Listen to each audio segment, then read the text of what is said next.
This is the Lobotomy deck.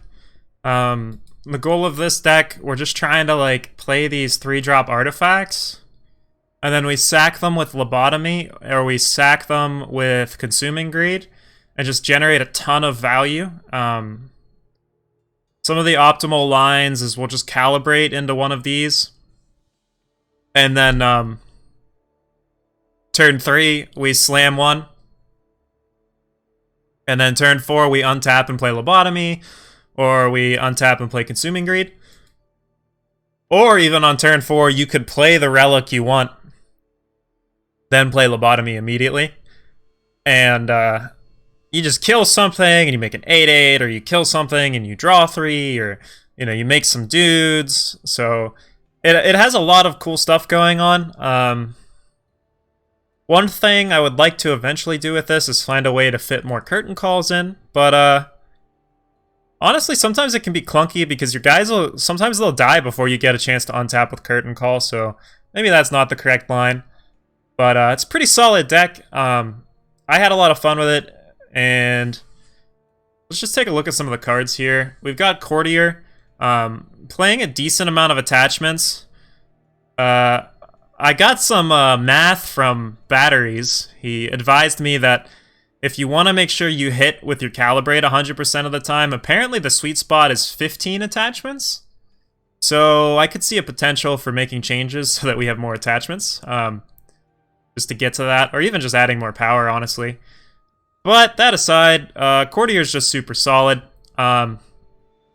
We've got 13 attachments, plenty of attachments here, and Severin also is kind of a pseudo attachment, and we've got yeah, so that's it on the attachments, but we've got plenty, and we're able to tutor them up with Display of Knowledge or try and hit them with Calibrate, and then Courtier will just fill our hand with power, so it's pretty cool. Smuggler is just our market access of choice. We're a 3-color deck, so it's kind of hard to pull off etchings, so this is what we're using. Helio's pretty decent later on in the game. Usually it's just a draw 1 or a draw 2 in our deck, but sometimes it can be draw 3. Nash is pretty cool. There was a lot of Rakano decks when I was playing this in the past, so Nash was just a really good answer to that, but Nash is still good, so happy to have him in the market. Turn to Seed, super solid. Just catch-all on minions you don't want to deal with. Permafrost, just another good catch-all. And then Disjunction can be used for their attachments, or even to return our attachments to set up another little mini combo. So that's the main idea of the deck. Consuming Greed, we make a 6/4 when we sack, which is super solid. If you like play a turn 3 Waystone Gate, it's like all of a sudden you've got no board, and then you've got 16 power and toughness on the board spread across 3 bodies. So that's pretty solid. Severin just gets really out of hand. You get 1 or 2 Severins in play. All of their relic abilities get super good. All of our like gates and bottled storms can all of a sudden be used without the relics. Like, he's just solid. He's a 4/5 too. Having Pledge is also kind of huge. Early on, hitting your power drops is super important. And if you play cards like Severin that are just good cards that happen to have Pledge, you're just going to have more consistent games where you're able to curve out and do what you want to do.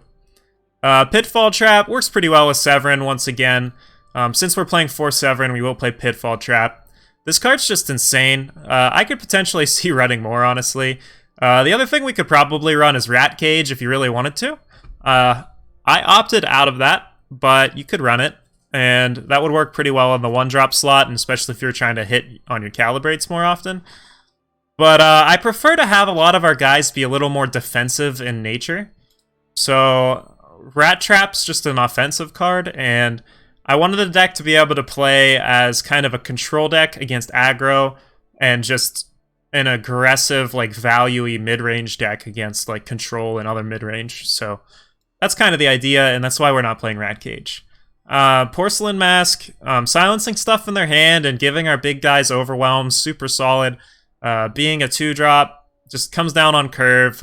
We're happy with this, and we're able to really kind of pop off with our 8/8s and stuff whenever we have this in play. Bottled Storm, this one draws 3. The deal 1 damage is actually kind of relevant sometimes. I've played against decks where they're just like killing everything I play, but I'm just getting this like chip damage off with Bottled Storm, or I'm pinging Aegises off, or whatever. And if you get to a late game scenario, 1 or 2 turns, and you're popping this even without any sacrifice, so that's pretty cool. Waystone Gate, just flipping power out of your deck like mad. I sound like those 2 hockey players from sound like the 2 hockey players from Letterkenny there, but yeah, just flipping mad sigil. Anyway, Entomb, make an 8/8 giant. Just these are our bread and butter cards. Pit of Lenecta is just fat, like just a fat win con. We have a lot of card draw, so we'll hit it eventually. I've played versions of this deck that have Severin in it. So for those, or no, not Severin, Sahin, sorry. Governor Sahin.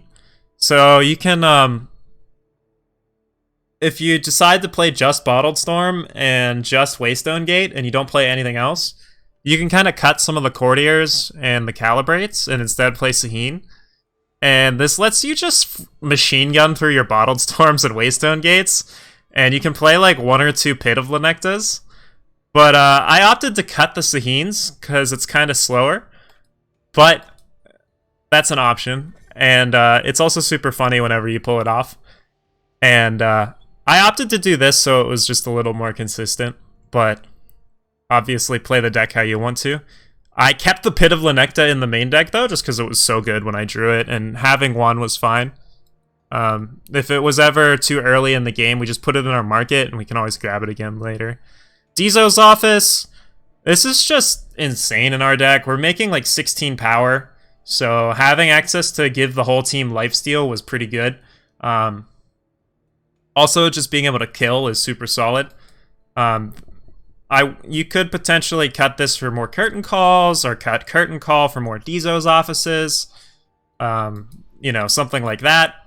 Both are good. Both have their place. I couldn't make up my mind, so I'm playing 1 of each. Unearth the Past. This just lets us double dip on our stuff. Being 0 powers, kind of insane.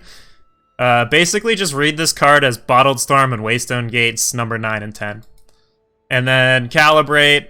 I was talking about this. I am the champion of whiffing on my Calibrates, but this card's just so good. We really want to have our Bottled Storms. We really want to have our Waystone Gates on time, so we gotta play this card, and if you whiff, well, at least you probably weren't hitting these anyway, so whatever. Lobotomy, kill. Yeah, went over this. Banish, just more kill. We're just killing stuff. This deck plays like a removal. Like, you're just firing off removal until you jump ahead on the board with these gates and the storms, just refilling your hand. Curtain Call, Lifesteal, Unkillable, +2, Revenge, pretty cool. Display of Knowledge, this lets us, it's removal. We'll use every single tick of this card in different scenarios. If you've already popped your homies, and you're like attacking into like deadly, maybe you use Display of Knowledge, or to give quick draw. Most commonly, we're grabbing relics with this, because we can set up that turn 4 gate into Lobotomy, or Bottled Storm into Lobotomy that way. And then you can also use it to just bottom an attacker, and that's the versatility of this being removal, relic grab, and like a combat trick is just huge. And then Hailstorm, it's just gonna dunk on all the aggro decks of the format. We're just playing 4 main deck Hailstorms, and kind of a no-chill play, but sometimes you just gotta have no chill when you're playing on the ladder. And the way we do that is just main decking 4 Hailstorms. You're just gonna dunk on all the aggro decks, and it's great. Punish them for being aggro players, I guess. Market, I went through it. But for the power base, some Waystones, just gives us access to Aegis. Playing a few of each sigil because we're playing this Waystone Gate. And then the rest is just random seats. Since we're kind of opted into playing a bunch of sigils for our gates, can also get away with playing seats over like banners and stuff. And then we get 8 Silexes here, which is awesome. So that's the deck. Let's play some games with it.